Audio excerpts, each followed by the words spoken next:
Why don't we, call the meeting to order so we can, all right. Thanks, hello. How you doing? Hey, everybody. How are you? Happy New Year, everybody. Nice seeing these ones. Excellent. Bob Lorenz, Kathy Connolly.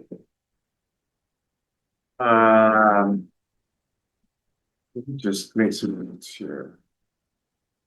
So why don't we, start with comments from the public, and we have Kathy Connolly on. I know Kathy, you're a frequent flyer at our meetings. Bob Lorenz, Kathy Zebiel, and Lee Sloan, it looks like. And we have Jane Wazowski here from the Board of Selectmen and Keith Coughlin also. So does anybody wish to make comment at this point? I know we've run these meetings a little bit more informally over the years, but if anybody would like to make comment now, I'm happy to have it. So, Carl, it's Kathy here. Just a question. Yeah, just a question. I have just two things I want to raise. Will I get a chance to talk as this evolves? Sure. Okay, then I'm just going to hold. Okay.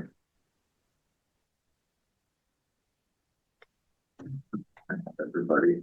All right. Any comments from the ad hoc committee? Yeah, I guess they're just really questions as opposed to comments. So obviously you guys went through the forest management plan again. Were there any adjustments made to that from the comments that were made? No, the plan that was submitted and approved by the CMC was the plan that was approved by DEP. Okay.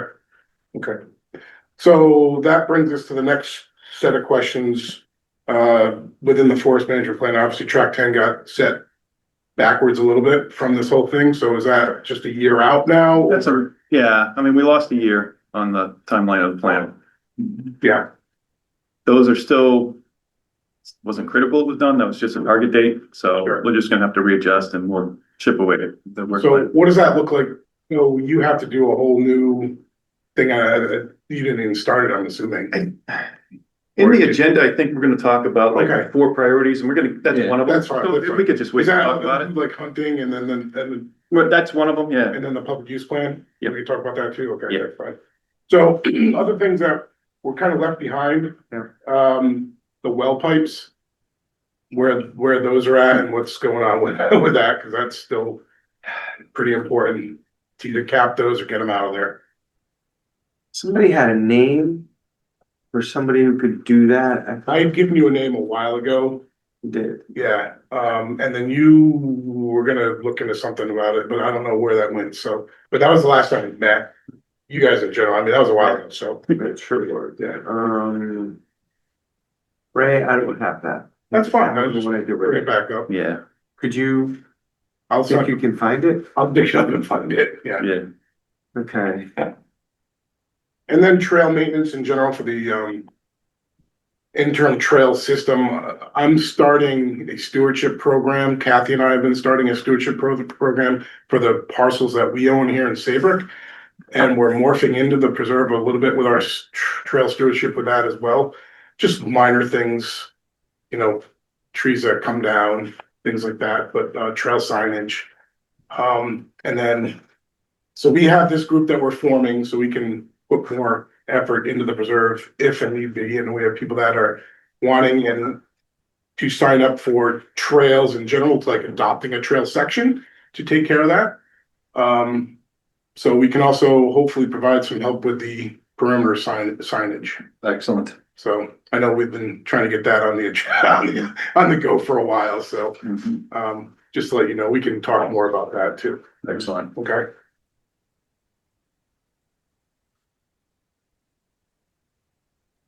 Yeah, I would just ask, yeah, hopefully, when we get into this, we're gonna talk about rec and stuff, but hopefully the work you're doing, you can tie in with Martin.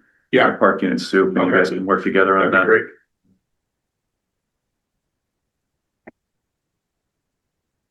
Great. Since the last meeting, we have completed the trail from the new parking lot and the bridge that went over that little stream area. and it is fully open. I've moved the kiosk over there. We've actually opened up the little the wooden Yeah. railings there. We opened up a whole section so you can go through there. I do have to create the new interim trail blown up map with the additional trail that's on there. I have that already from not Nature Conservancy, the other group, TPL. TPL, thank you. I just have to have it blown up and put it in there, and then we're good to go.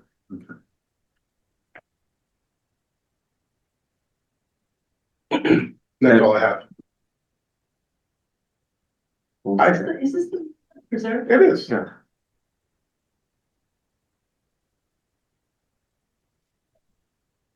Do you have any comments you'd like to make?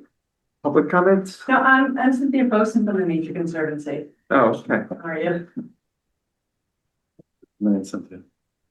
All right, comments from the committee, I'll make one. I did receive from Chris Kreider, I think I set it up for you.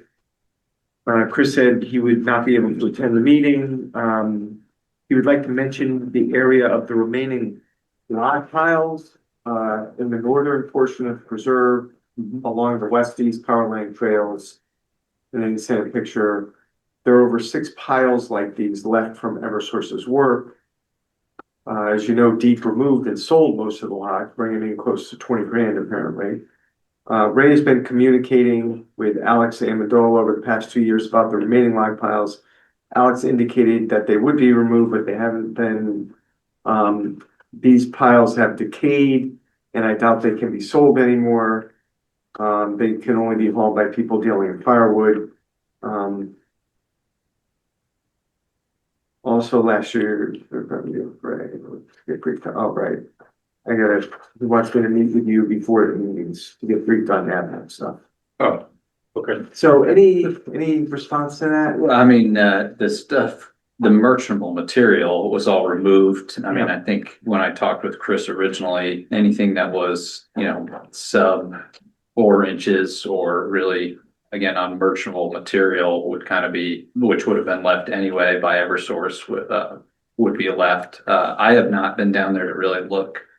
I was under the impression that everything that needed to be removed was removed. I'll go take a look again. And But if there's log piles, what will happen? Like if there's 6 log piles there, will they just stay? I mean, if depending on what the definition of a log pile is, I guess I gotta kind of, you have, Like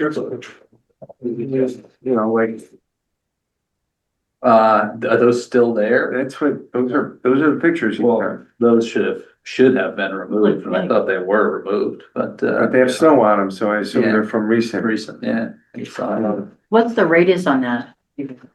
Like Don't this know. big Some of them or look- like this big? No, they look like 18 inches, some of them, Yeah.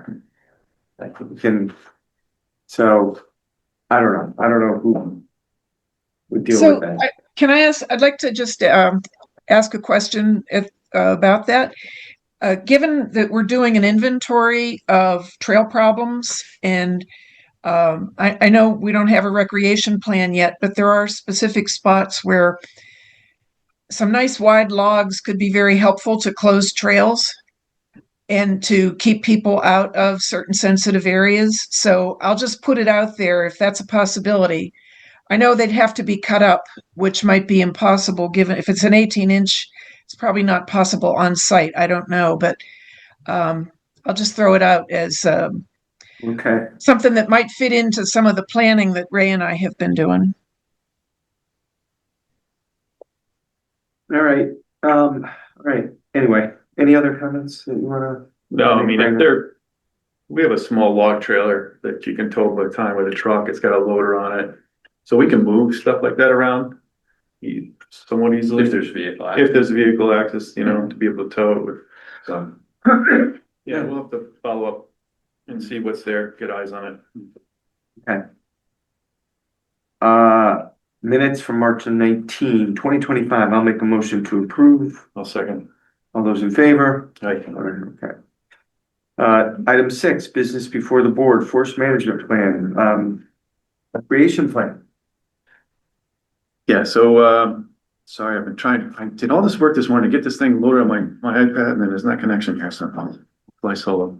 The forest management plan, so that's been signed and approved.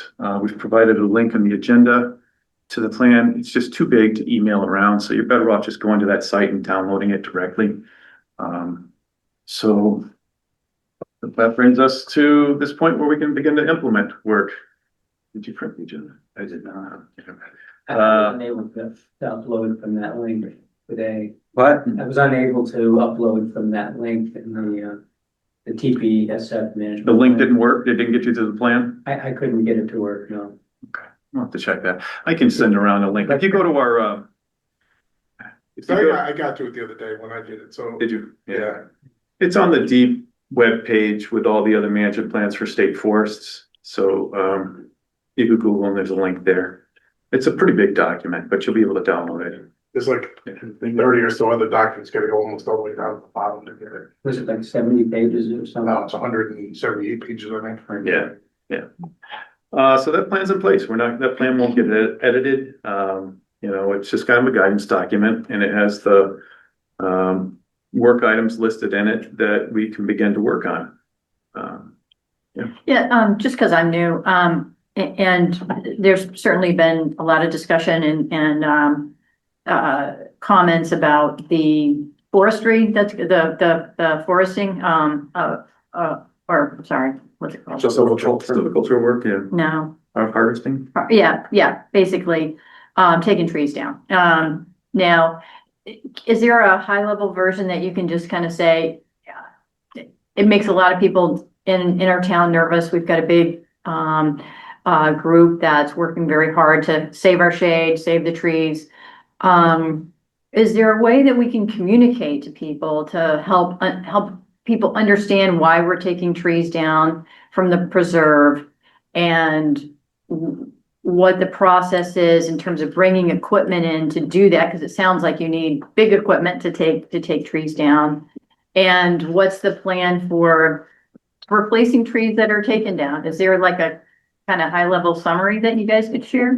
So, well, I don't want to, so really, there's a whole nother planning process. Like what's been approved. Including additional outreach prior to Absolutely. anything, yeah. Yeah, so what's been approved is just recommended action items to take. From there, we're gonna have to break out into groups. And we have different people with us today from Deep. We have some people that aren't here. They're gonna be identified to help lead some of that. So Alex is gonna have to go out and inventory the area. We're gonna do acoustic bat monitoring out there. We're gonna get a bunch of baseline information.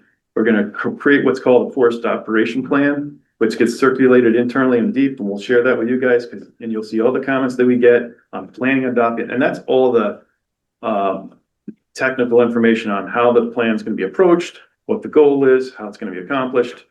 And then we do public outreach, so we invite the public to it, we have discussion. That outreach report has to get approved by our deputy commissioner, and at some point, it's gonna get weighed in, and we're probably gonna vote on the CMC to move this forward, so Who's the deputy commissioner? I don't, well, Mason Trumbull. deputy commissioner. Of Deep, Okay, yeah. okay. Yeah, so Deep has its own process on how we function, and then and the town has their process, and we have Right. CMC, so there's a lot of layers to. Yeah, there's a lot of layers, a lot of communication and, you know, but certainly I get a lot of questions from people and I'm concerned too, you know, about the plan and, you know, in terms of when this might actually be implemented, any idea what kind of time frame? There's, we haven't even begun work on this, you haven't begun any work on this Like yet. 2030 or? No. No, I mean, I think By the end of this year, End of 26? we will have the acoustic monitoring done and the inventory done and the silvicultural plan, the operation plan will be done. Would be nice to have something in the planning stages, I think, before the end of the year. And you know, it was on the docket for last year, 2025. And obviously now that's this year's when we're hoping to get to. So Jane, in the plan, there was 26 different tracks that they identified to do this Mhm. work in it, and the first one identified to work in is track 10. Yep. And that's where they're gonna do a plan for Okay. just that Just that, particular track, not the Okay. whole Right in the- property, Okay. just that one track, which Okay. is Yeah, the center. 7 acres, I wanna say, something like that. Yeah, 50 is what the Oh, plan, 50. the whole stand itself is pretty large, but Yeah. it's about 50 acres. Okay. Yeah. So, I mean, work done in the forest, probably in 2027. It would be really nice if it could happen with the coming winter, but Oh. that's, It depends on what the work restrictions are Right. after NDDB with the bats. Right, right. And then they have to have the adequate season. The contracts are usually a couple years long. I mean, to give an operator the ideal condition to go in and do the work. So 26 to 28. Yeah, yes. so. Okay. So within the forest management plan, there were a few key projects that I think we as a group were all looking forward to begin working on. One was the rec plan. And just from deep today, we have John's coming. John is coming. It's on the So- way. So Deep's gonna be involved with this, and maybe Martin is the park unit supervisor. We have Kim Bradley as our Trails Grant Coordinator here. And they can maybe talk a little bit about this process and really from this point on, it's gonna be this group and whomever from the town to work on this. We're gonna be probably breaking out into groups where the work is gonna be spread out and then presented to the CMC that we can vote on. Versus, us trying to steer like we were the approval of the management. Right. So, deeper, Martin or Ken.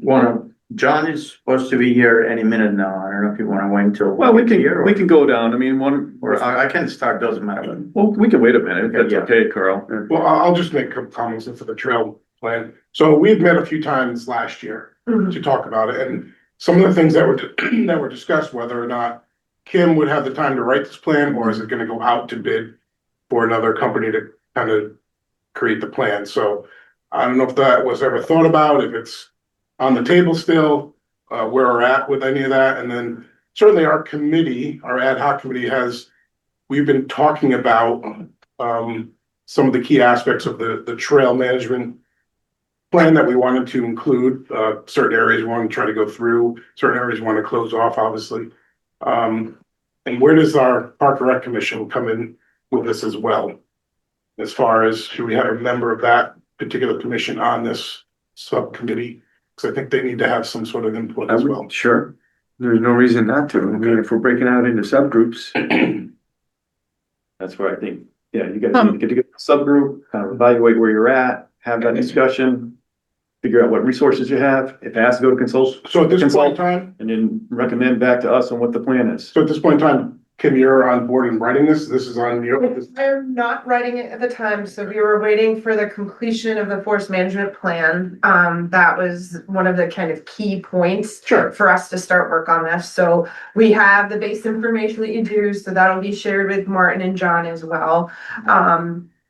And I know one of the impetus of completion of the forest management plan was the concept that we may have some capacity with the stewardship funds to hire a contractor to help with dissemination of information. Again, I know internally, we talked quite a bit that we have a lot of information and data, at a higher level for this location as compared to other locations that we meet.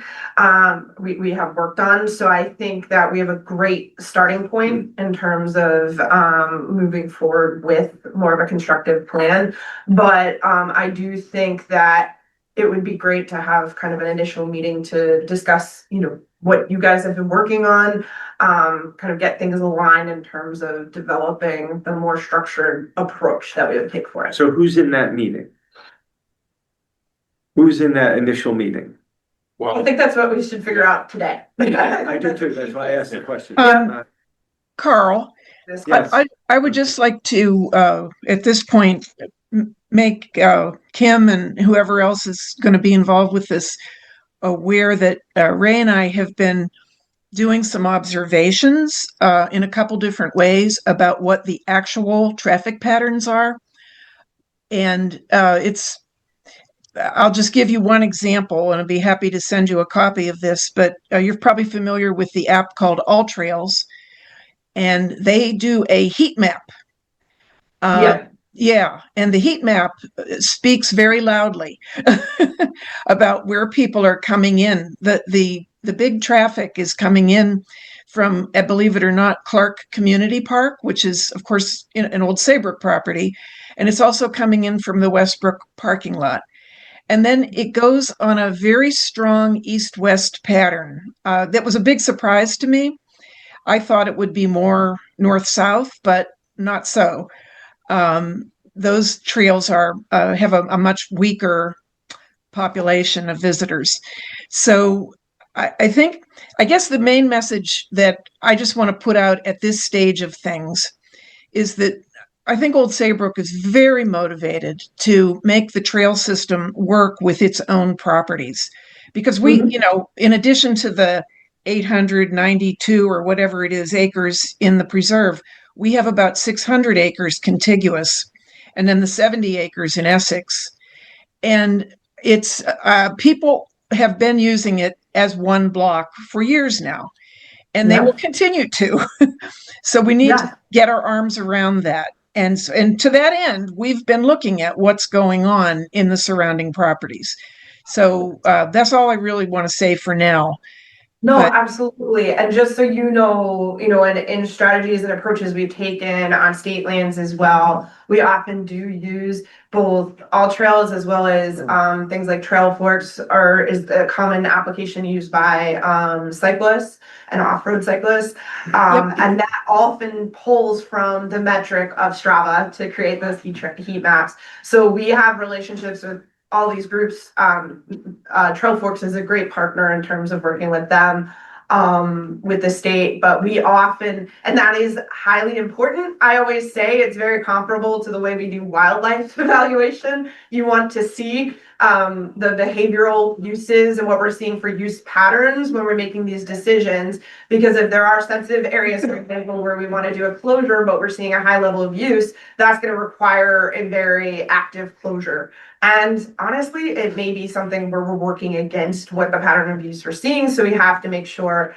we're aligning with that. That's where I do think that if we brought to the table, a very experienced contractor who's done this type style of work, they can be able to support us into capacity to bring all of this data and information together. Yeah. So There's also totally agree with you. And I do, we often will say, and I think this is a unique situation where we want to look at the whole unit of land and how those interconnected trails, make sure we have even, an understanding and agreement of where those trails are connecting from state land to town land, and have that all documented so it's clear in terms of us maintaining that and promoting the access points based on use as well.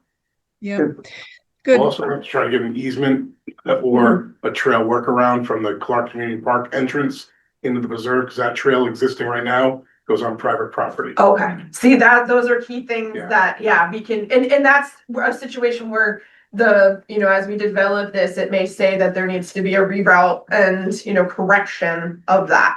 The easement would be the easiest thing, because the reroute will take you very far to the west. Okay.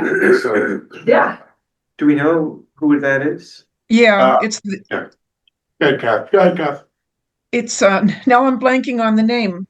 How could I? BB. It's the BB property. Okay. Yeah, and Carl, you may remember we met a long time ago with Eric Hammerling about that, and they gave us the CFPA template for. But it is in the preserve. The beginning of that and the end of that 300-foot crossing are both in the preserve. They're not actually on the Clark property, so it will be a preserve-related issue when we get to that point. Great. So, And Carl, if I may, Kim, this is Susan Esty. I'm on the ad hoc committee. In reference to things that we wanted to give you before that were for some various reasons delayed, we'd like to include the historical information of the property and some very unique pieces of property that would make an interesting trail for people. And now that I know that you're back and stuff, I hope Chris and I will be able to get that to you soon. Absolutely. So We'll share. I'll share it with our. just for the group's benefit, Sean John's here. Yeah. We had an in-person meeting in Rocky Hill, so apologize. That went over and so, yeah. So the deep team that will be working on the recreational component of this, if you guys want to introduce yourselves or maybe anything else you want to add to the group. And then we can try and identify a process to set up a subcommittee and who might be involved. Perfect. So. All right, I'm Martin Terras Quintero. I'm the supervisor for the Cocaponset unit. And the preserve is part of the Cocaponset unit. John Guglielmoni, I oversee one of three regions that we have in our state park system, which includes the Cocaponset unit. Also major facilities, you may know Hammond Asset, Rocky Neck, Silver Sands, amongst many others, Sleeping Giant. So this is one piece of our large puzzle of trying to provide as many outdoor recreational opportunities for the public and preservation and silviculture where we can. Yeah. And just to provide for those, I know I've met many of you, but so you know, my name's Kim Bradley. I'm the Trails and Greenways Coordinator within DEP. So I sit within the Division of State Parks.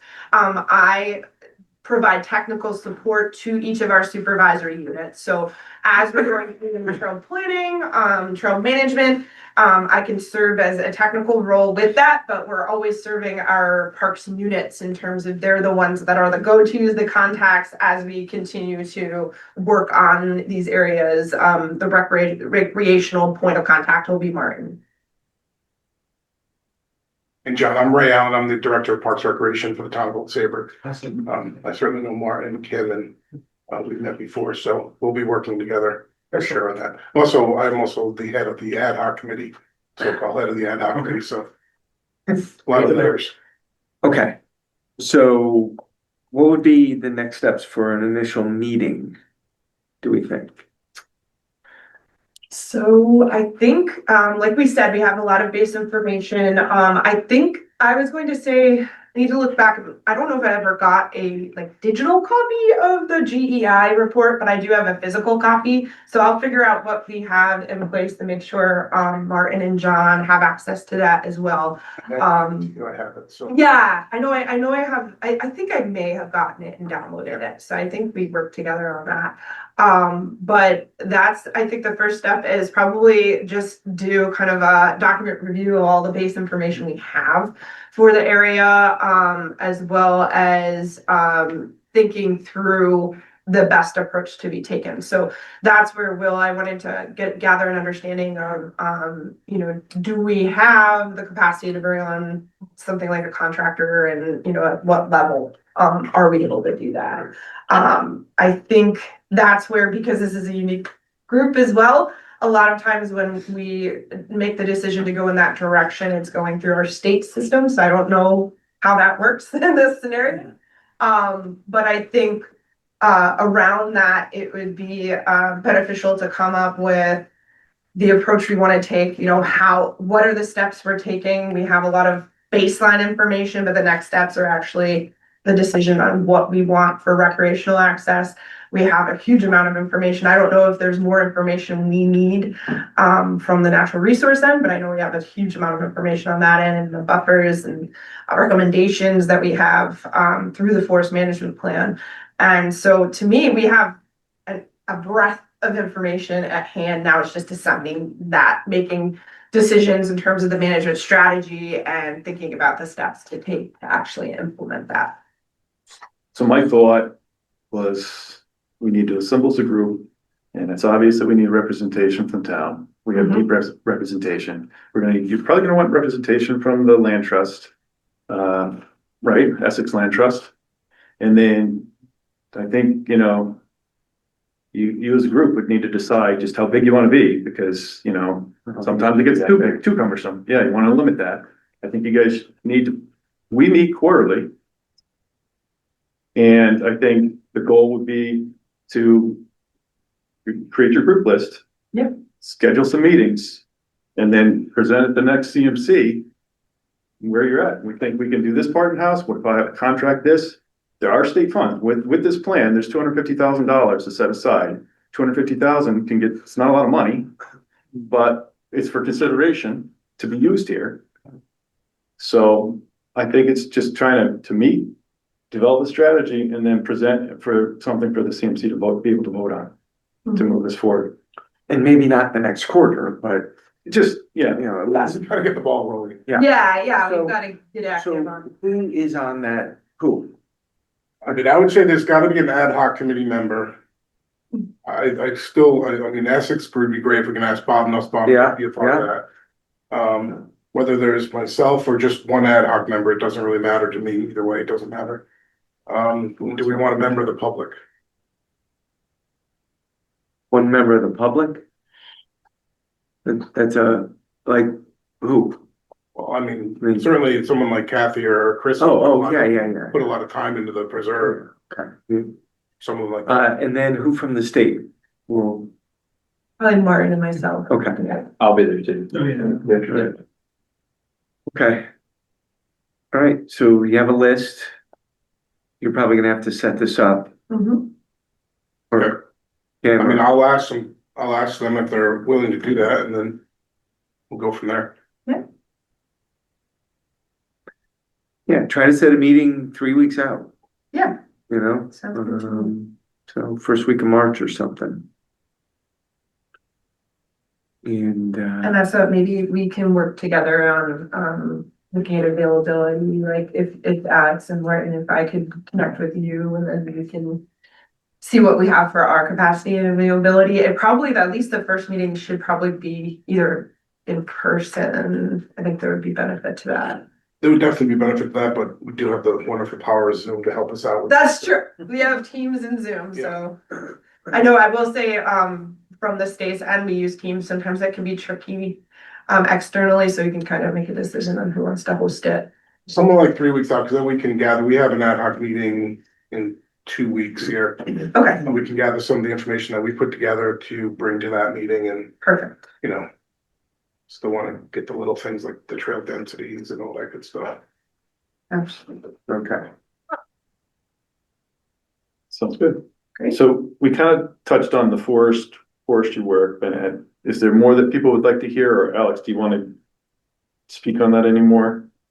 I mean, I will bring in, we talked about the one operation that I'll be working on the planning stages of the acoustic monitoring, writing of the operation plan. There was a second recommended treatment in 2026, obviously, so that's this year, probably going to be bumped to next year. We're really just bumping everything back. The only other thing Second recommended treatment? Yes, silvicultural prescription. Oh. Different stand, stand 10 is the one that was slated for last year. Stand 1 is what's slated for this year. Yep. That will be 2027. So I will be working through the planning stages of the operation stand 10. There's also quite a bit of invasive plant treatment work slated for this year. So I'll be working on that as well. Quite a few stands identified.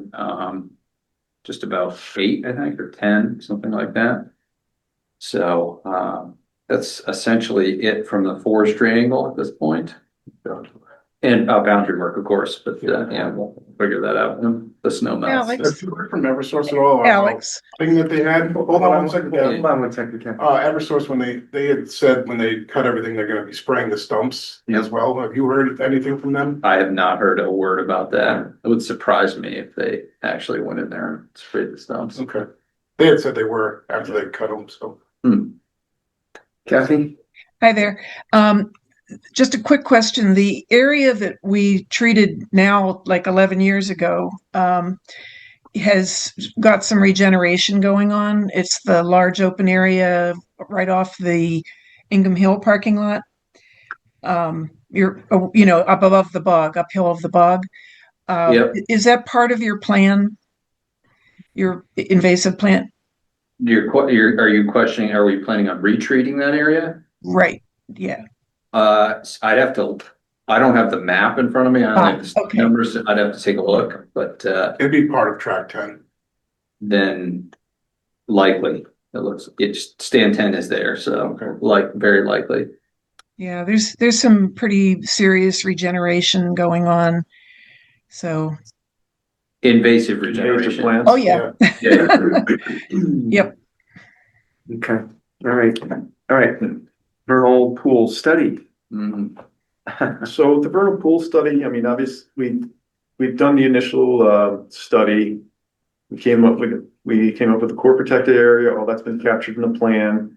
There was interest by Dr. Clemens to follow up because the population's numbers were low. He kind of prepped, and I believe there was interest from everybody to kind of figure out what was going on there. He prepped a quote. If we were to continue this year, it wasn't an official quote. It was just kind of like, would we be able to? And the price was like $38,000 for him to go back and redo another study.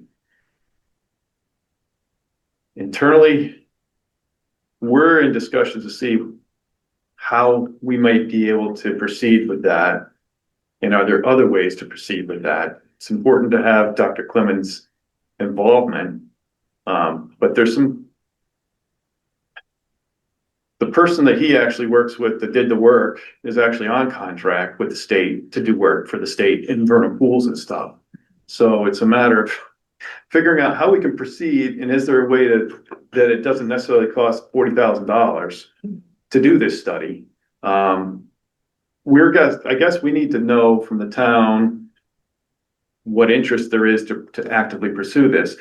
In terms of, from a forester's point of view, we've done the baseline study, we've protected the area, we have the core protected area, we have buffers and everything. There's something going on there with the population that would be of interest, but it doesn't impact what we're doing here with the plan.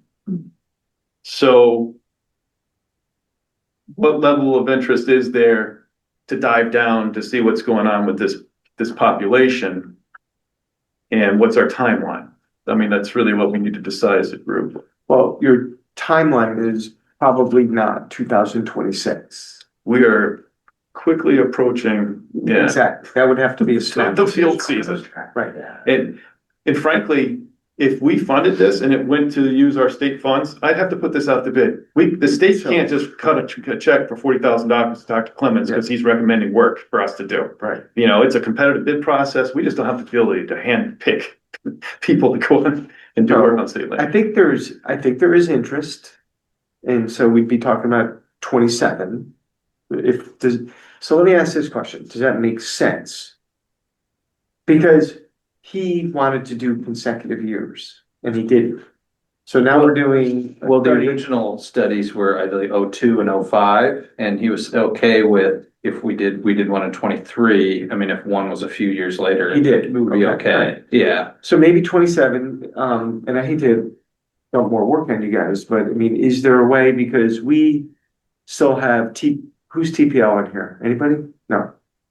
We still have some, I know there's TPL funds. 20,000 for the park lot.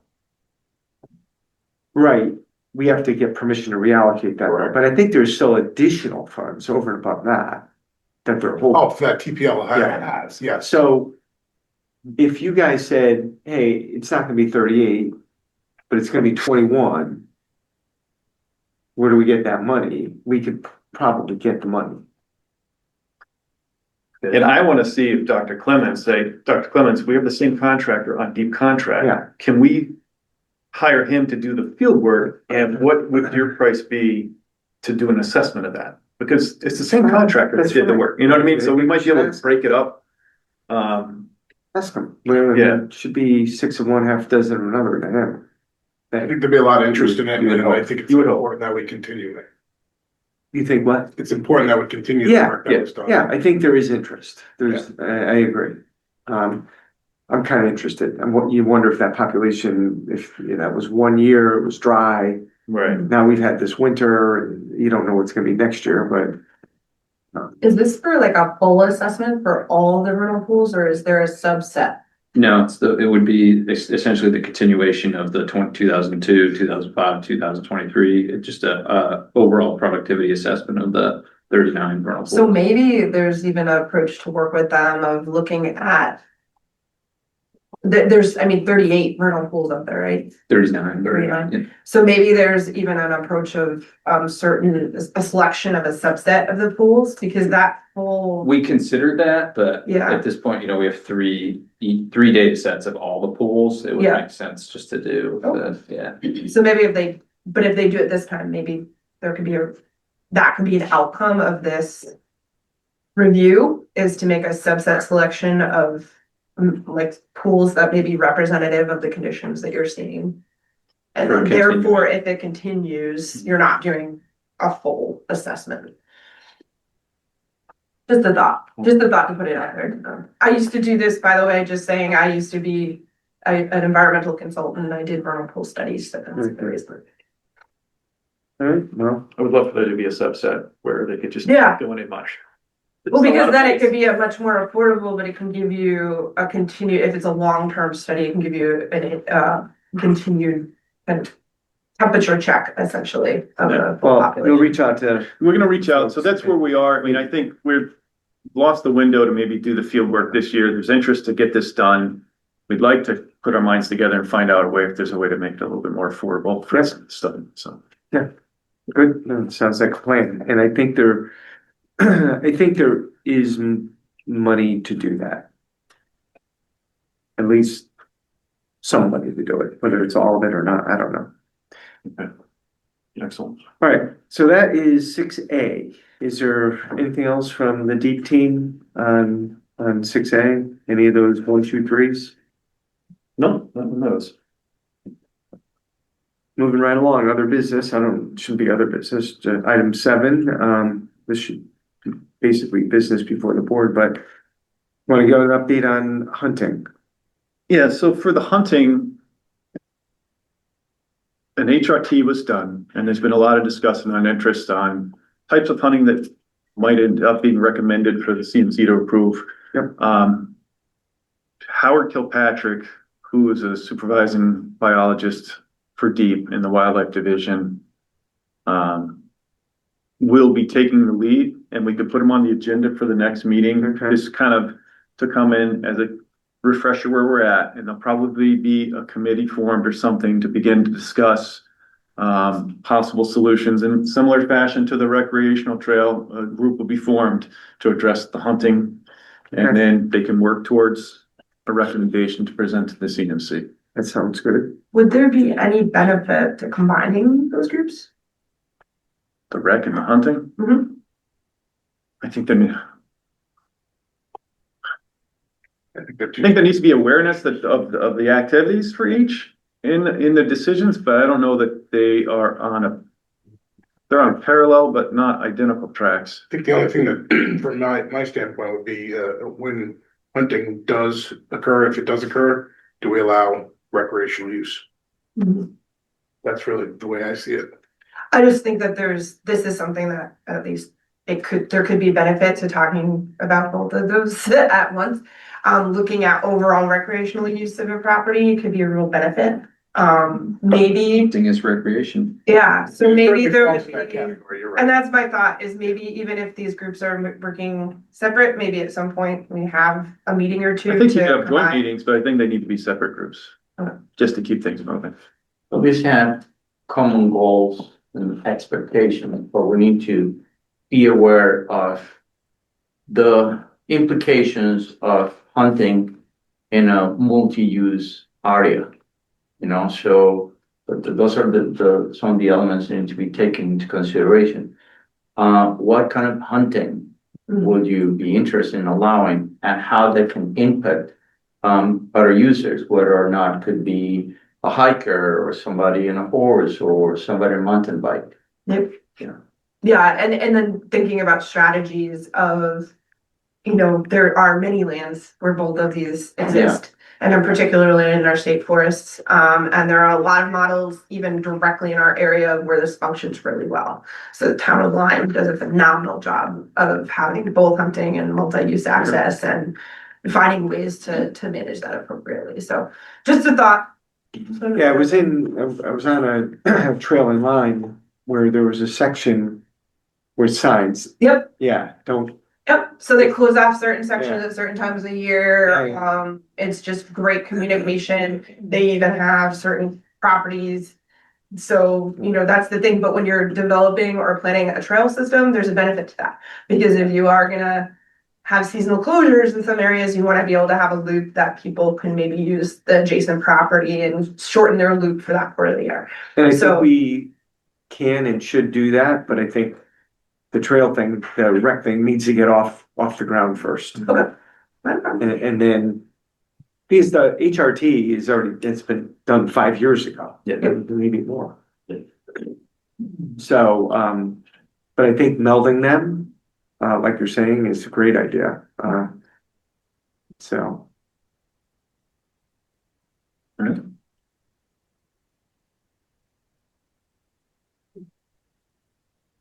Moving on. Yeah, The deep representation for the reserve, I'm not sure. I mean, I think that Yeah. that was really meant for like Howard's gonna lead the wildlife hunting. I think the agenda got switched around a little bit. Yeah. And I'm planning to stay here representing deep, but we'll have these working subgroups. There is something on here, the preserve emergency plan. That's something that came up yeah, repeatedly through the planning process. I'm gonna be frank, we don't necessarily have an emergency plan for any state forest. The governor tells us the state forest is closed, it's closed. I don't know how it got into the document when it was prepared in 2011 or whatever year that was, and I don't know if you have any history there. I think it's more about who, since the property goes on 3 different towns, Westbrook, Essex, and Saybrook, who's responsible for any rescues and how that kind of occurs, and is there any specific points in the preserve that we're gonna say, this is area 1, try to get to it if you need to get rescued or whatever. There's been a lot of people lost up there in the last couple of years, lots and lots, and injuries. For the simple fact it's a large area and there's so many unmarked trails. Yeah.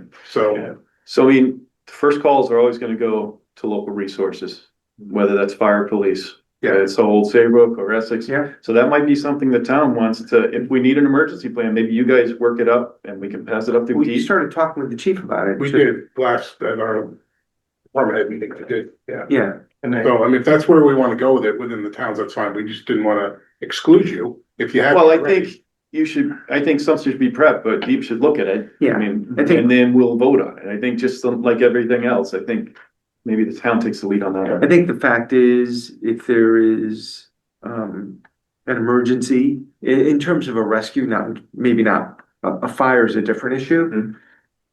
Because I don't know how you. But still, you got the town. We show up on fires and we work for the town until they turn it over to us or else we do it jointly.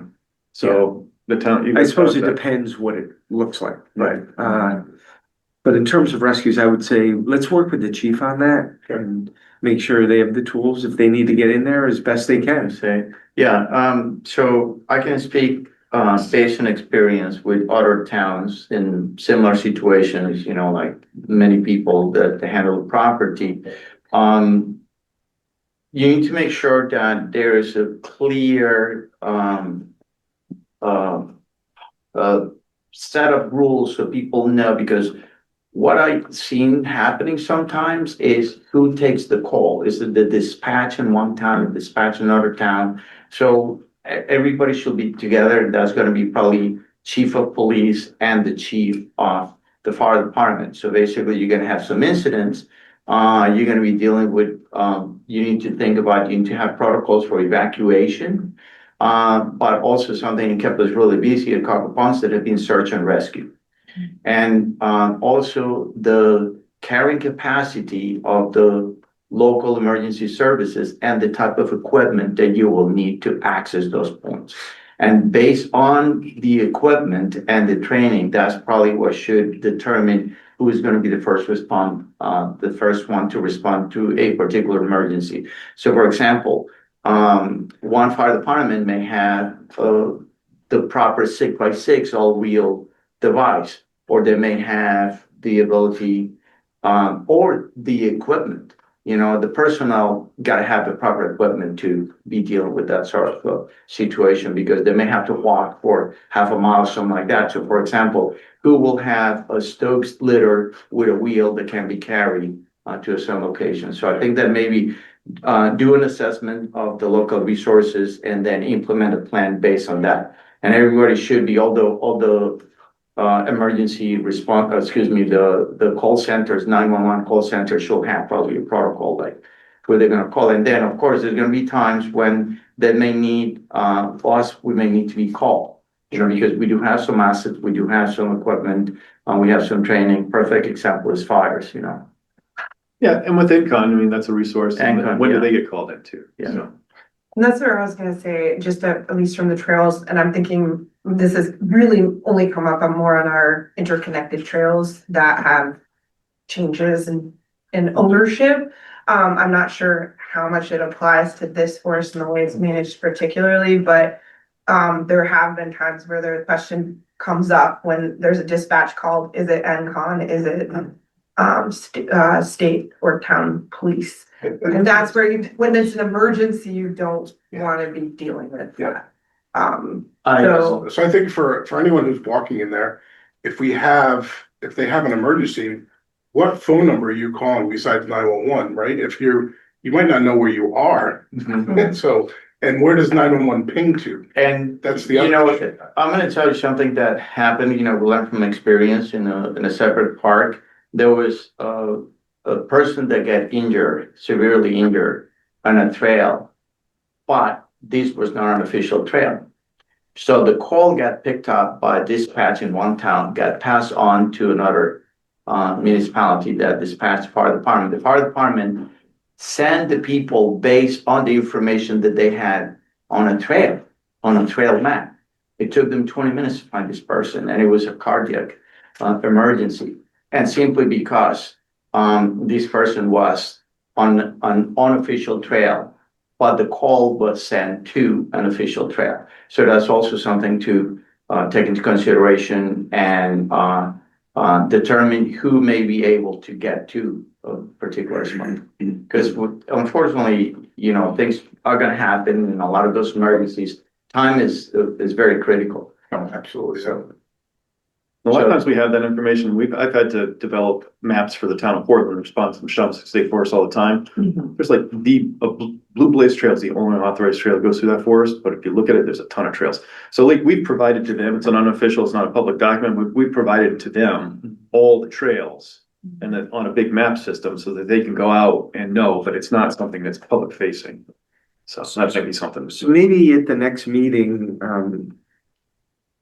I don't know how constructive it would be, maybe to have the chief of fire and chief of police in here just for 15 minutes to talk about the beginnings. I mean, maybe it might be best to have that at a meeting and then we could jump off from there. Sure, I know the fire department's done trainings up there. They have, Well, yeah. which is good, so they somewhat know it, but Well, just to put it on their radar Yeah. that we need a plan plan, written. yeah, sure. So that might be useful to get them in the room and just say, this needs to happen. I don't know, thoughts on that? I mean. Yeah, maybe sounds a good. I think, idea? I mean, I get it. We get this all the time, but it's that first rule, local resources gonna get called Yeah. first. And then we at have what point do you call in con because it's an option or, We have resources, So, I mean, It's yeah. little things too, and I'll say, now that we have our new parking lot up there, the old parking lot is supposed to be emergency access, which Right. is supposed to have a gate on it, which doesn't have a gate yet, but Yeah. the little things like that, are they meeting there, are they meeting at the other parking lot? Because they really can't meet in the other parking lot to get into the preserve, right. so. Right, so rec study, that's gonna start coming together. We're gonna pick a meeting date 3 months out. Yep. I'll notify chief of fire and chief of police. I'll put Howard Kilpatrick on the next agenda also. Yes, That should be enough. that should be. That should be enough. And then Alex can put an update on some of the baseline work he might have done or something, just for Certain. Yeah. For what? Any kind of forestry work, Okay. forestry update. I may want to add something, as you are gonna convene the police and fire chiefs, also talk about enforcement. Yeah. For Particularly if we're gonna implement new trails and or new opportunities. Yeah, Yeah, this is, that's definitely harder. Enforcement is harder because you're not gonna put somebody, you're not gonna have a traffic cop in the preserve, but that's gonna, require mountain bikers and hikers to make those calls, I think. Sure. So, Maybe that's a stewardship thing too. yeah, I think so, right. yeah. Stewardship That's what it communication, is. that's, Yeah. it's one piece of the leg. And that could be something that we draw into the recommendations of the rec plan too. Yeah, and that's where I will say the emergencies, I feel like are easy to deal with. What we found in some of our interconnected trails is when it's like illegal motorized use. That's where Yeah. people are a little deterred from answering those calls, so the local police will say to go to NCON will try to revert it back and depending on where the observation is made. So that's where I think there's a little more communication, less on the actual emergency condition, but yeah, having some One coordination. good thing about communication would be proper signage, so people will know, because, we have an interesting situation here that you may be able to utilize a bike in Old Saybrook, but the second you go to Essex, well, that's a different deal, Yeah. So I think that proper signage, that will be key at the entrance and throughout the trails. Is that also something that's managed in the all trails? Like, can it, indicate where you can use bikes, where So- you can't? I will bottom line say we are not a huge promoter of all trails in Connecticut. We know a lot of people use it. They are rather difficult to work with. It is purely crowdsourced information, so Okay. it's very hard for our agency to manage the information on that application. So what we can do is, from a communication standpoint, promote the resources such as once we come up with our formal trail map for the state. We also work with Yukon Clear on Connecticut Trail Finder, so promoting that as an application to use, and then Trailforks does work with us. So Trailforks is really a beneficial group to work with. Yeah, Trail unfortunately, forks? there are a lot of trails that And that's are. tech. A lot of cyclists use Trailforks. The New England Mountain Bike Association uses that as their reference information. They allow us to actually have administrative rights over our properties, versus all trails has been a little more difficult to work with. Okay, we've just picked a new meeting date. It's gonna be a little bit more than 3 months just to get us back on kind of calendar year quarterly, June 17th, was that? Yeah, at 9 AM. Okay. And, let's see if we can, maybe if you guys have a couple meetings even by then, and hopefully, make some progress at the next meeting. I just do want to get a couple names. I just want to make sure I have everybody's name right for the minutes. If you don't mind? Alexander Dola, right? Yeah. It's only Want to been, pass down a sheet? well, I only need a couple, so. For everybody else, so. I should know Alex's name. Only been like. Yeah, years. why don't you shake his hand? Hey, how you doing? I'm out. Yeah. All right, anything else? All right, hearing none, I'll make a motion to adjourn. Second, Second. all those in favor? All right, thank you.